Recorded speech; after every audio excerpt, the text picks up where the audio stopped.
Chicos, ¿cómo andan? Esta es la segunda clase que van a tener conmigo.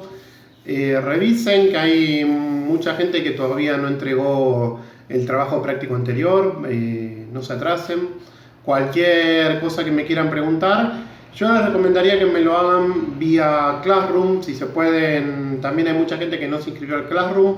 Si hay algunos que no se inscribieron porque tienen algún problema de conexión, me lo pueden hacer a través de la preceptora. También les dejo mi mail, ¿sí? Que se lo paso a la preceptora por si lo quieren hacer vía mail. Pero los que no lo hicieron porque se colgaban o se olvidaron o algo, anótense al Classroom, así tenemos un ida y vuelta más fluido. Hoy vamos a seguir hablando de teorías de la evolución. Vamos a llegar a la teoría de evolución actual. Algunos conceptos más actuales, más o menos más actuales, de los últimos 100 años, no los vamos a tocar en profundidad. Voy a ir viendo ciertas cuestiones que tienen que ver con la genética, que los vamos a ver más adelante, que explican ciertos conceptos de la teoría actual de evolución. Entonces, ¿cómo llegamos a esta teoría de la evolución? Principalmente por estas tres personas. El de barba blanca es Darwin, que en general se lo reconoce, si ustedes ven algún texto, lo van a reconocer como el que propuso la teoría. Pero en realidad la teoría la propuso con el otro de barba, que es el que tiene la barba oscura, que parece más joven. Los dos tenían prácticamente la misma edad, lo único que, bueno, la pintura esta de Darwin, no sé si es una pintura o una foto, un daguerrotipo o algo por el estilo, se lo sacaron ya de viejo, pero en realidad cuando él propuso su teoría todavía era joven. Y el otro es Wallace, que propuso la teoría al mismo tiempo. De hecho, trabajaron los dos en conjunto, no vivían en el mismo lugar, pero se mandaban cartas todo el tiempo y todo el tiempo hablaban sobre esta teoría que plantearon. Así que fue un trabajo bastante colaborativo. Lo único que Wallace no le interesaba mucho la prensa, digamos, y Darwin se hizo mucho más conocido por esta teoría. Y el otro que aparece acá no es un naturalista, no es un biólogo, sino que es un economista que se llama Malthus y que también tiene mucho que ver con esta teoría. Voy a ir explicándoles de a poco. Primero, Darwin empezó a investigar o a estudiar aspectos de la naturaleza, primero porque venía de una familia en la que había muchos o médicos o naturalistas. Su abuelo también había planteado algunas teorías evolutivas. Su padre también le interesaba las ciencias biomédicas, digamos. Incluso su hijo después también siguió un poco los caminos de Darwin, también investigando este tipo de cosas. Cuando era muy joven hizo este viaje que está marcado acá con las flechitas, donde dio la vuelta al mundo en un barco que se llamaba el Beagle. De hecho, en Sudamérica, ahí por abajo de Argentina, donde se ve por donde pasó el barco, se llama el canal de Beagle. El capitán del barco se llamaba Fitzroy. Hay un cerro en Argentina que tiene el nombre de Fitzroy en homenaje a él. Y hay algunos cerros o algunos pueblos que también tienen el nombre de Darwin, o algunos accidentes geográficos tienen el nombre de Darwin, porque investigó de alguna manera gran parte de Argentina cuando todavía estaba bastante inexplorada. En todo este recorrido, él era el naturalista del barco. Estos eran barcos de exploración que llevaban o geólogos o naturalistas que iban tomando muestras, escribiendo reportes de las cosas que iban viendo a lo largo de todo el recorrido, que podían llegar a ser importantes o interesantes, no solo para la ciencia, sino también para colonizar o explorar ciertos lugares del planeta en busca de recursos para Inglaterra, que en ese momento era un imperio colonial expansionista que era dueño de gran parte de estos lugares que ellos visitaron. Entonces era una manera de ver qué recursos y qué cosas había en esos lugares. Por su parte, Wallace también viajó mucho, vivió muchos años acá en Sudamérica, en las zonas de Brasil y Perú, en la selva amazónica, y él se dedicaba sobre todo a recopilar especies y las vendía, ¿sí? Las trataba de manera tal de que se conserven y las vendía a coleccionistas. Y después también vivió mucho tiempo en el sudeste asiático. Acá vemos la zona de Indonesia, Borneo, donde también hacía exactamente lo mismo. Juntaba especies desconocidas y se las vendía a coleccionistas. En todos sus viajes él describió 15.000 especies, lo cual es una bocha de especies es una de las personas que más especies describió, especies nuevas que hasta el momento que él la descubrió nunca nadie las había visto, porque también él recorrió lugares que habían sido poco explorados por investigadores y que la mayoría de las especies no eran conocidas para Europa, ¿sí? O sea, porque obviamente que las personas que vivían en esos lugares, la mayoría de esas especies las conocían, pero él tuvo particular interés en estos aspectos. Entonces, los dos eran investigadores y trabajaban en el ámbito, ¿sí? de estudiar la naturaleza, digamos, pero además, vuelvo un poquito para acá, los dos también habían leído un trabajo sobre economía, que ustedes me dirán qué tiene que ver la economía con la biología. Bueno, habían leído un trabajo de este señor Malthus. Y lo que sostenía Malthus en su trabajo es lo siguiente. Él dice que la cantidad de recursos que hay en el planeta son limitados, entonces si la población mundial y la economía siguen creciendo, va a llegar un momento que se van a agotar esos recursos. Entonces, en el momento que se agoten esos recursos, va a empezar a haber guerras y conflictos sociales para quedarse con los recursos que quedan. Entonces, que la población mundial tiene como un límite hacia el cual puede crecer.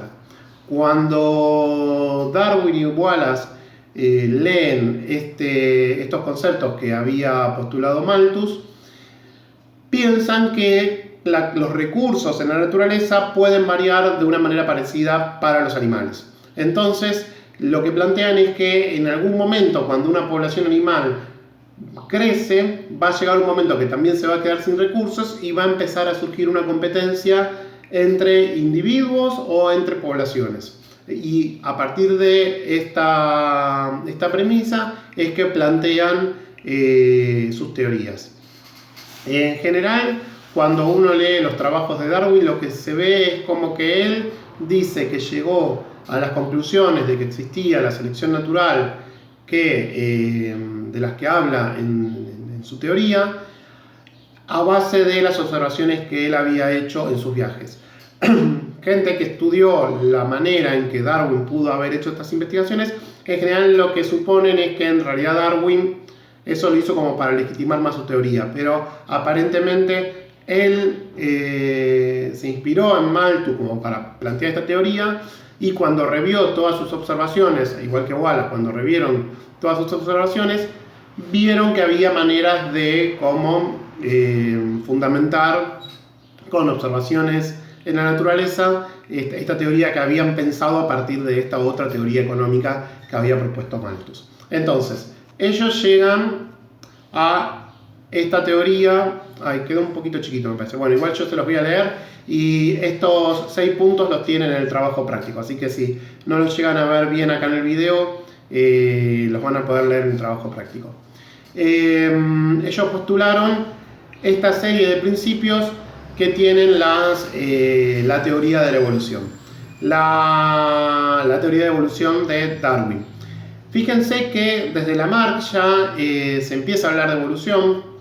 Después, y ahora vamos a ver por qué, la teoría que plantea Darwin, que es la de selección natural, cae un poco en desuso, porque le tenía como algunos huecos, algunas cosas que Darwin en su momento no había podido explicar, pero sin embargo ya a partir de Lamarck, a partir de Darwin y Wallace, se empieza a hablar de evolución y ya el hecho de la evolución ya nunca se dejó de pensar como un principio científico que rige a la biología, ¿sí? Entonces, estos principios de la teoría son que todos los seres vivos han evolucionado desde uno o pocos tipos de organismos simples, ¿sí? Y que hay una complejidad creciente. Las especies evolucionan desde especies preexistentes, o sea que no surgen espontáneamente. ¿Se acuerdan que Lamarck postulaba que podía llegar a existir que algunos animales como bacterias o organismos muy sencillos que aparecieran de manera espontánea? En este año no lo vimos, en teoría lo deberían haber visto el año pasado, pero había una discusión entre si la vida podía surgir de manera espontánea o no, que la termina de resolver Pasteur con un experimento que hace en el cual comprueba realmente que la vida no puede surgir de manera espontánea en las condiciones actuales del planeta, digamos, ¿sí? Entonces, las especies evolucionan de especies preexistentes. La aparición de las especies es gradual y tarda mucho tiempo en producirse. ¿Sí? Ahí hay otra cuestión que sobre todo contradice los preceptos religiosos que había en el momento. En ese momento se creía que la Tierra tenía 6.000 años de antigüedad solamente. Eso se basaba en estudios bíblicos y muchos científicos basaban sus investigaciones en esa antigüedad. Lo que pasa es que cuando se empiezan a hacer estudios paleontológicos, ya eso empieza como a hacer mucho ruido. Era muy difícil sostener la idea de que la Tierra tuviese tan poca cantidad de años de antigüedad, ¿sí? Frente a los miles de millones de años. La vida apareció aproximadamente hace 1.200 millones de años y la Tierra tiene prácticamente el triple de antigüedad. Los taxones de órdenes superior, géneros, familias, órdenes y clases, evolucionan por los mismos mecanismos evolutivos responsables de la evolución de los individuos. A ver, para que se entienda esto. Nosotros somos individuos y pertenecemos a una especie, al Homo sapiens sapiens. Pero además, nosotros, si vamos ascendiendo, pertenecemos a grupos de especies que están ordenados en géneros, en familias, en órdenes y en clases, ¿sí? Y podemos, por ejemplo, nosotros somos Homo, porque somos Homo sapiens, somos mamíferos, somos animales, somos vertebrados, somos cordados, ¿sí? Todos esos son como niveles de clasificación más alto. Por ejemplo, estamos emparentados con los simios, pero además estamos emparentados con el resto de los mamíferos, con una vaca, con una rata, con un perro, un gato, ¿sí? En ese sentido somos mamíferos igual que todos ellos. Somos vertebrados igual que el resto de los mamíferos que les mencioné, pero también que los reptiles, que los peces, ¿sí? Son todos vertebrados. Cordados es un poquito más complicado explicarles porque hay pocos ejemplos de cordados que no sean vertebrados. Hay una especie de pececito muy chiquito que se llama anfioxo, pero bueno, es como un ejemplo muy puntual porque la mayoría de los cordados actuales son además vertebrados. Y además somos, por ejemplo, pertenecemos al reino animal, ¿sí? Y además somos eucariotas porque nuestras células son eucariotas. Entonces son como niveles de organización cada vez más amplios. Y lo que sostiene la teoría de evolución que planteaba Darwin es que todos esos sistemas de organización surgen por los mismos procesos evolutivos. Obviamente que la diferencia entre un vertebrado o un invertebrado surgió hace millones de años, hace millones de años, cientos de millones de años. Entonces, hoy en día las diferencias entre los vertebrados y los invertebrados son muy grandes, pero en el momento que surgen, la única diferencia era la presencia de notocorda o de columna vertebral, ¿sí? Bueno, Los taxones, bueno, esto ya se los leí. La extinción es el resultado de la competencia interespecífica.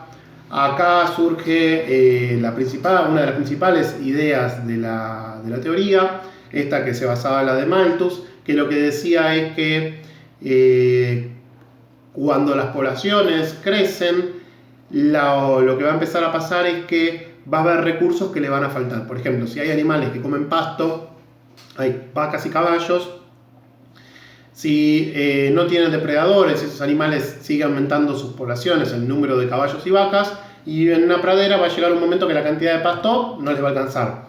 Entonces, alguna de las dos poblaciones va a empezar o se van a empezar a morir, o van a tener menos crías, o van a tener, de alguna manera, el ritmo con el que crece esta población va a disminuir, y lo que pasaría si hay una competencia así directa es que una de las dos especies se terminaría extinguiendo.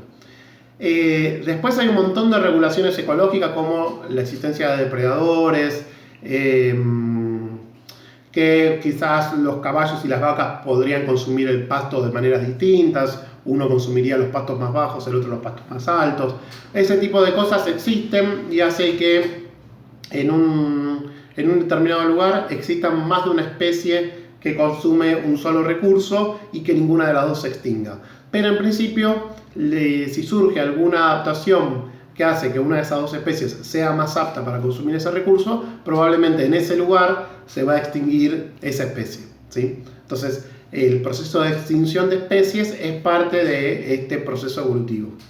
Y otra cuestión que planteaba la teoría, basado en ciertas críticas que le hacían, es que el registro geológico es incompleto. La ausencia de formas transicionales entre especies es debida a estas lagunas del mismo tipo, de este tipo, ¿sí? Eso quiere decir que es lo siguiente: si yo tengo un fósil, ¿sí? Si yo encuentro un fósil, en general, para que yo haya podido encontrar ese fósil, tuvieron que haber pasado muchas cosas. Primero, que ese animal se haya muerto en un lugar. Por ejemplo, si es un conejo y ese conejo se lo comió un zorro, probablemente yo ya no voy a encontrar el fósil, porque el zorro se va a comer toda la carne del animal, además va a romper los huesos o se va a comer parte de los huesos, y parte de los huesos van a quedar expuestos al sol y el sol los va a quemar y los va a degradar, y posiblemente si llueve o está cerca de una corriente de agua, esos huesos se van a disolver y va a desaparecer. Las condiciones en las cuales se podría producir la fosilización del esqueleto del conejo tiene que ver con que ese conejo, por ejemplo, quede enterrado en el barro, los depredadores no lo puedan atacar, la sedimentación suceda muy rápido, entonces no haya presencia de oxígeno ni de sustancias químicas que vayan a alterar, por ejemplo, su esqueleto o su cuerpo. Que para que yo lo encuentre haya sucedido el proceso de fosilización, que es el reemplazo del hueso por partículas que forman los minerales de la roca que están alrededor, y además que yo lo encuentre en el momento de que ese esqueleto quedó en la superficie. En general, los paleontólogos, cuando salen a buscar restos fósiles, no es que dicen, voy a hacer un pozo acá a ver qué encuentro, y hacen un pozo. En general recorren el campo y tratan de encontrar fósiles en la superficie. Y lo que pasa ahí es que si ellos tienen que pasar en el momento justo, obviamente que hay varios cientos de años, o por lo menos varios años en los que pueden pasar por ahí, pero tienen que pasar en el momento justo en el que la erosión desenterró ese fósil, pero no logró, la acción del viento y la erosión y la lluvia no logró desintegrar la roca. Entonces el fósil está preservado, pero no está enterrado. Todos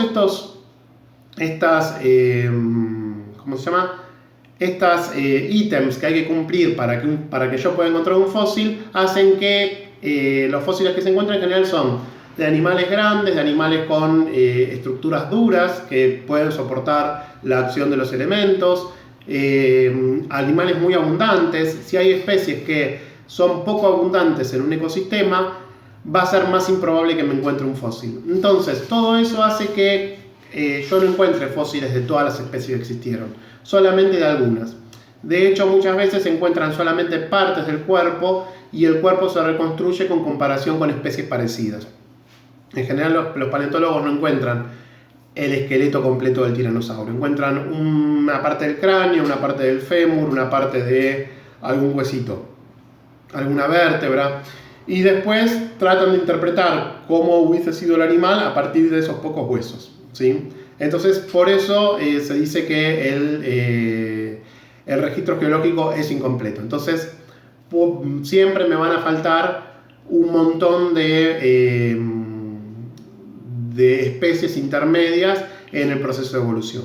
Después también vamos a ver en una teoría que es más actual, que en realidad la evolución también sucede como de asalto, pero bueno, eso se los dejo para después y de todas maneras no lo voy a profundizar mucho porque tiene ciertos conceptos ecológicos y genéticos que son medio complicados.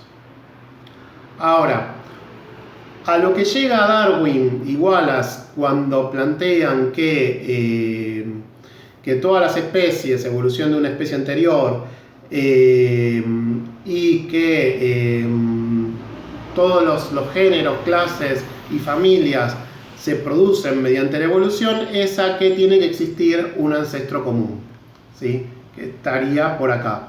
Este es el mismo árbol que yo les marqué en la clase anterior, donde teníamos las bacterias, las arqueas, los eucariotas. Dentro de los eucariotas teníamos, esperen que me acerco para ver, ahí en la línea verde están los eucariotas, donde tenemos las plantas, los cordados, los vertebrados, y muy chiquitito, dentro de toda esa diversidad biológica van a estar los mamíferos, y un puntito infinitesimal vamos a ser nosotros, ¿sí? Todo este árbol radial, así como abierto, como abanico, termina en un punto determinado. Ese punto determinado sería este ancestro común hipotético, ¿sí? Del cual se originó toda la vida en la Tierra. Hay varias teorías de cómo se originó la vida en la Tierra. Probablemente estas teorías de cómo se originó la vida en la Tierra va a quedar en la hipótesis. Sería muy difícil poder dar una respuesta final. Hay ciertas características que tuvo que tener la vida en la Tierra. Se sabe que existió un ancestro común. Probablemente no fue un ancestro común, sino que fueron organismos muy parecidos que probablemente se mezclaron entre sí durante los primeros millones de años, hasta que se terminó formando una célula que fue más o menos exitosa. Lo que se sabe sí es que, por ejemplo, porque el código genético y que todos los seres vivos sobre la Tierra tenemos el mismo código genético, todos en algún momento evolucionamos a partir de una célula, ¿sí? Así que este es más o menos el concepto de ancestro común, y es lo que planteaba la teoría de Darwin. El fuerte que tuvo la teoría de Darwin es que explicó, o la novedad que tuvo, porque en muchos aspectos es muy parecida a la teoría que había propuesto Lamarck, que postuló un mecanismo por el cual sucede la evolución. Y ese mecanismo por el cual sucede la evolución es la selección natural. En realidad se habían propuesto varios mecanismos. Hoy en día los mecanismos que producen evolución son tres, se conocen como tres. Uno es la selección natural, que es el que postuló Darwin. Otro es la deriva génica, que es la manera en que las características genéticas de una población varían sin que actúe la selección natural, sino por... está pasando una moto, voy a esperar que pase.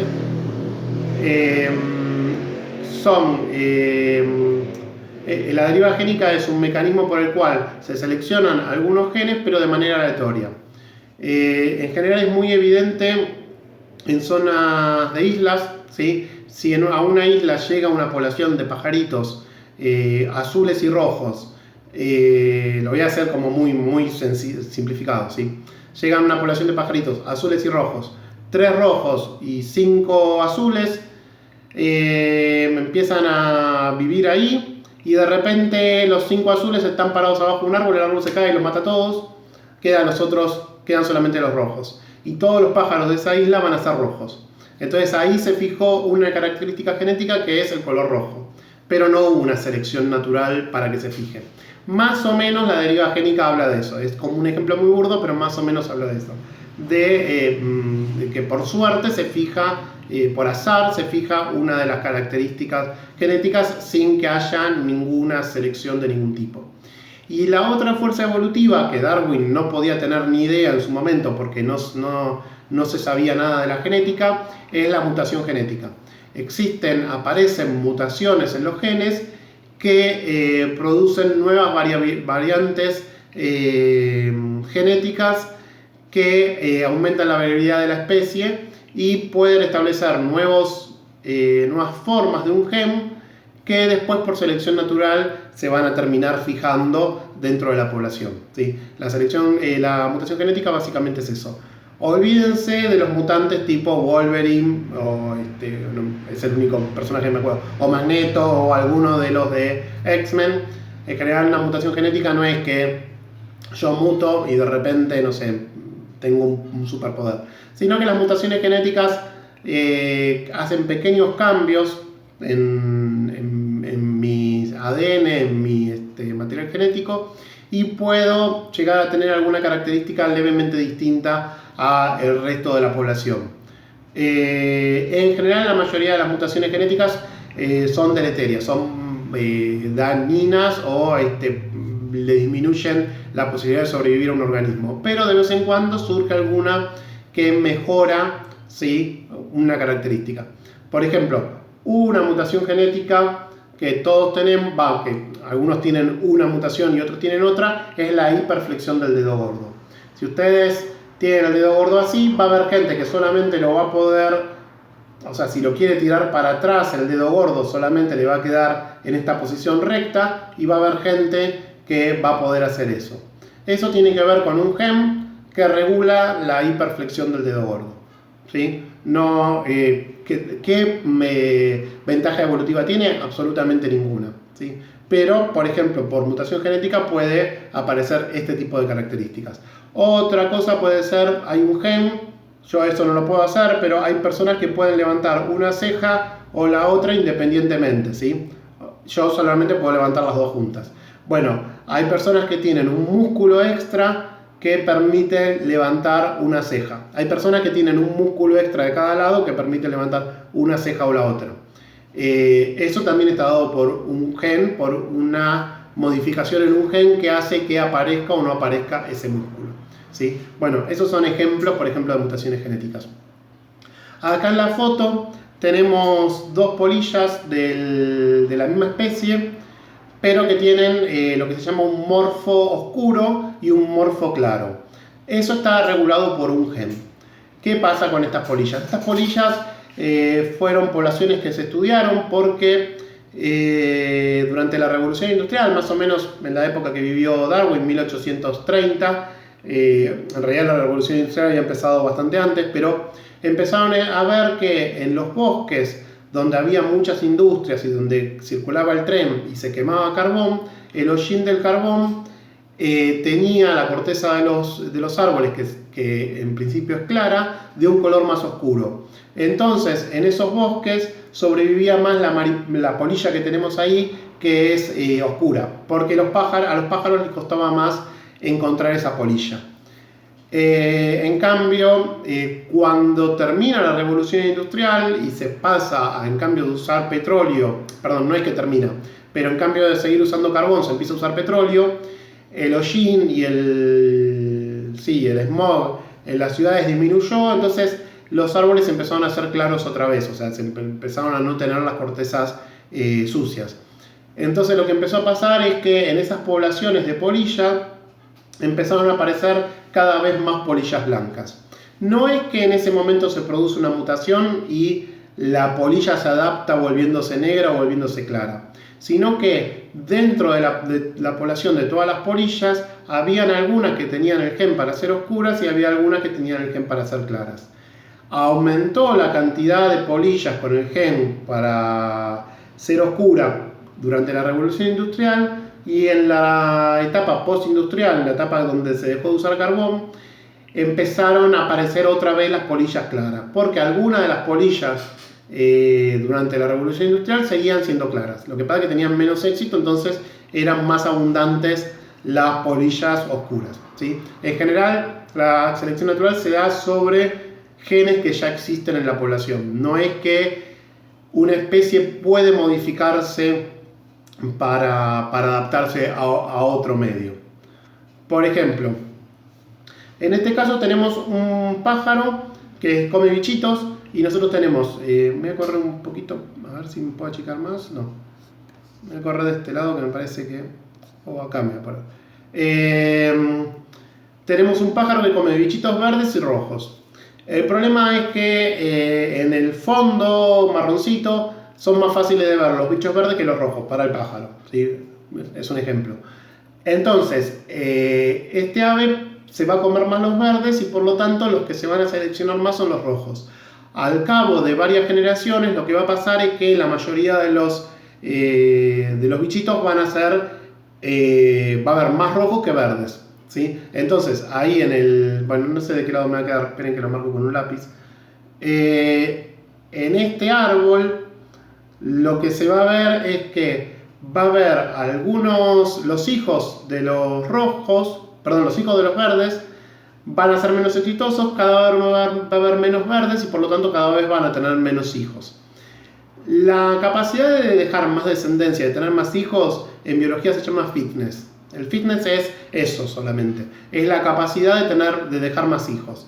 Y en general, los animales que son seleccionados por la selección natural, que dejan más descendencia, son los que van a aportar mayor cantidad de crías a una población y por lo tanto la población se va a parecer más a esos animales.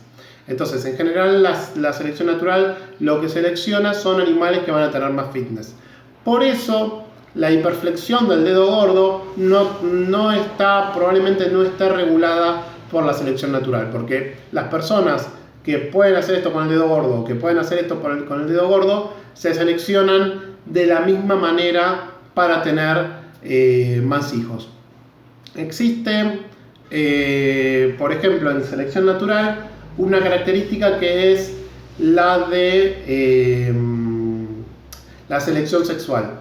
Que ahí, por ejemplo, no hay ninguna, en principio, muchas veces la teoría de selección natural de Darwin se califica como la selección del más fuerte, ¿sí? O sea, el más fuerte es el que sobrevive. Pero no es una muy mala explicación. Por ejemplo, esto de la selección sexual. Pasa en los leones que las leonas suelen elegir como compañero reproductivo a los leones que tienen melenas mucho más grandes. Entonces, eso hace que se seleccionen los leones cada vez con melenas mucho más grandes. Pero las melenas grandes en los leones les traen perjuicios a los leones. Piensen que viven en el medio de África. Hace muchísimo calor, entonces le va a costar mucho más cazar, moverse, lo que sea, ese león con esa melena gigante porque es muy calurosa. Además se le llenan de garrapatas, tienen más parásitos. Sin embargo, cada vez los leones, en la evolución se seleccionaron los leones que tienen melenas muy grandes. Ahora, ¿cómo se explica esto? ¿Cuál puede ser el beneficio para la población en general? Se cree que en estas selecciones sexuales la hembra selecciona al macho que se le complica más la vida, de manera tal de que los genes de ese macho tienen que tener ciertas características mejores que otros machos. Por ejemplo, tienen que manejar mejor la temperatura, mejor el calor, tienen que ser más eficientes para correr, para poder compensar la desventaja que le produce la melena. Entonces, machos con melena más grandes van a tener mejores genes. Como las hembras no tienen melena, las hijas de esos leones machos van a sobrevivir seguro porque van a tener una genética mucho mejor, digamos, ¿sí? Entonces, por ejemplo, la selección sexual va por ese rumbo. Y en realidad, básicamente esos machos son seleccionados porque tienen más fitness, porque tienen más hijos. Y entonces siempre depende de esto del fitness.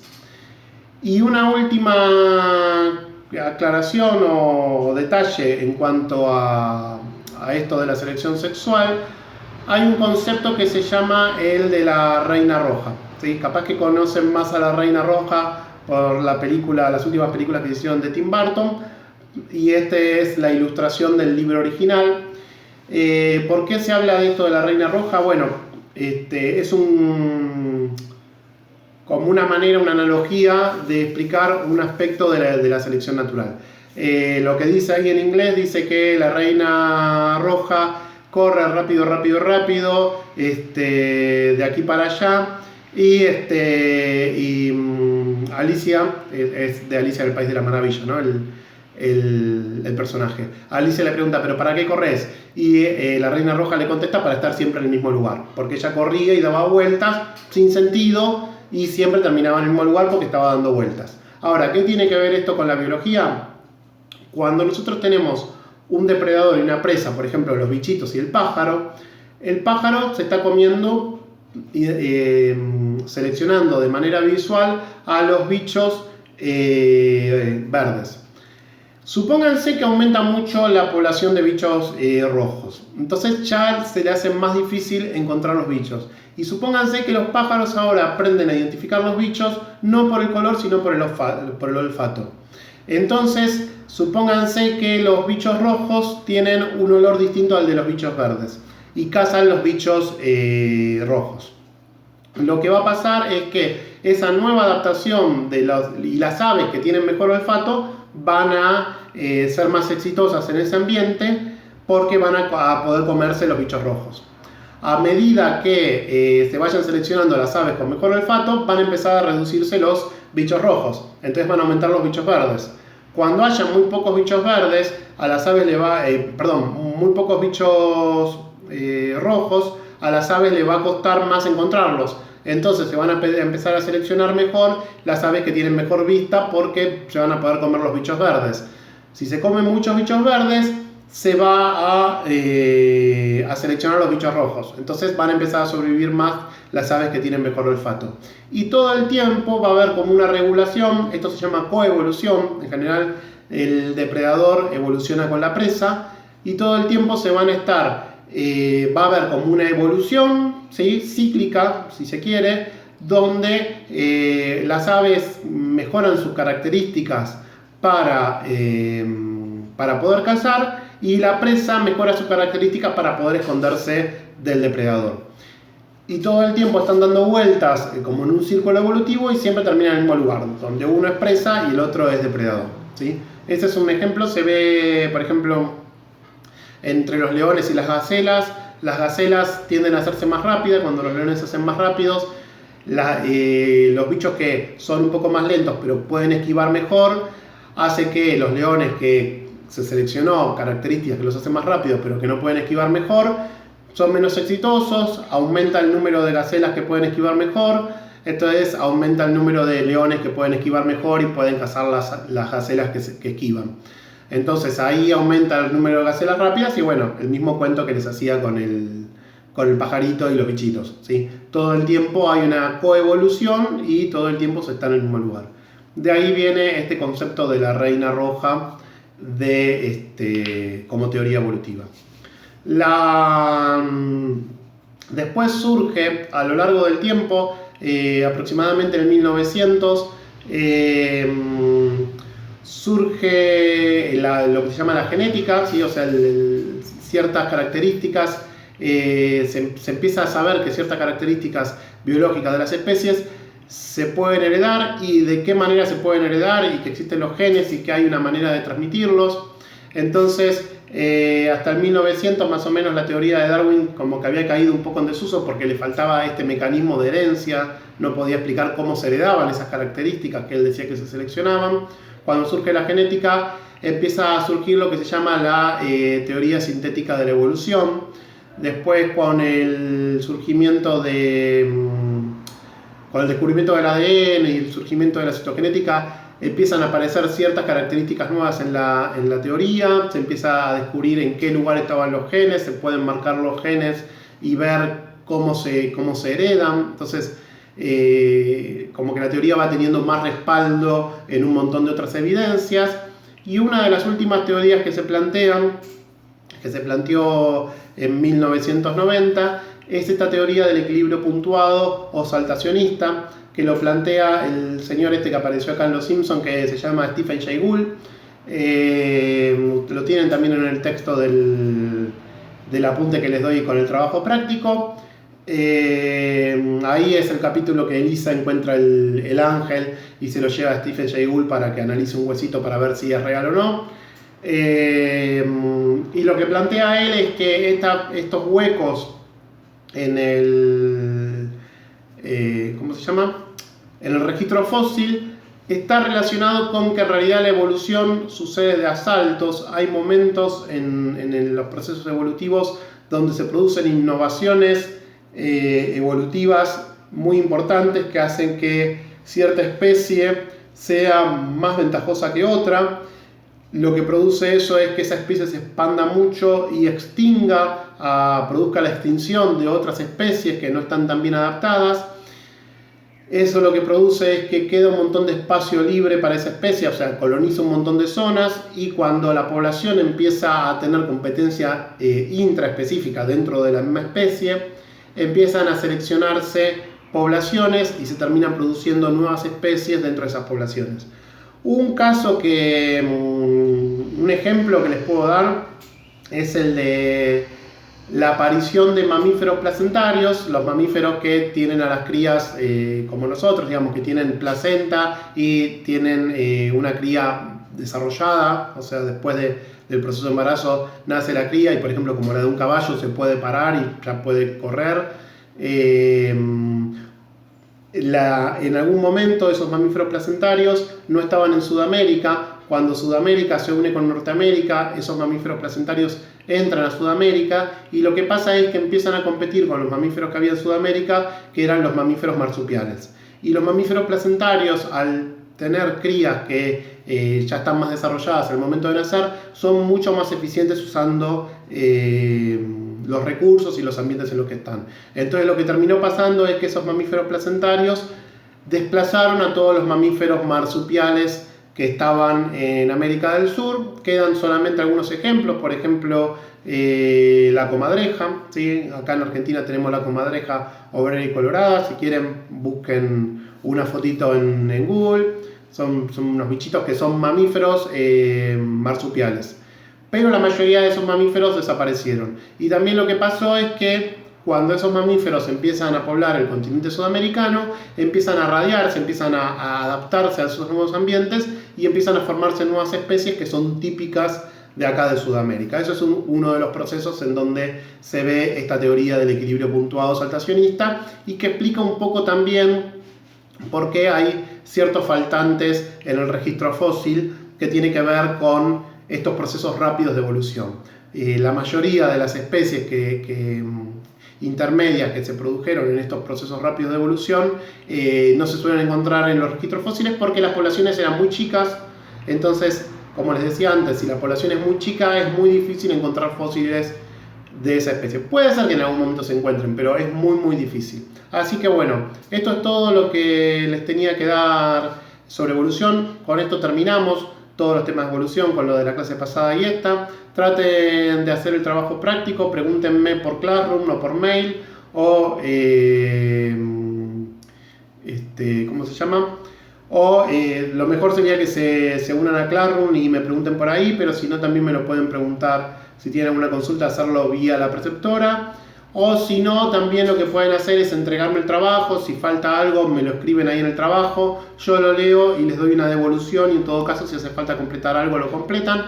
No se atrasen con los trabajos, es muy importante que los tengan al día, porque el año que viene ustedes van a tener que presentar todos los trabajos, y si les faltan los trabajos los van a tener que hacer igual. Así que conviene hacerlos ahora más tranquilos y no el año que viene todos juntos, porque aparentemente el año lectivo termina en marzo, y si ustedes ya tienen todos los trabajos completos, no van a estar re tranqui, no van a tener que hacer nada.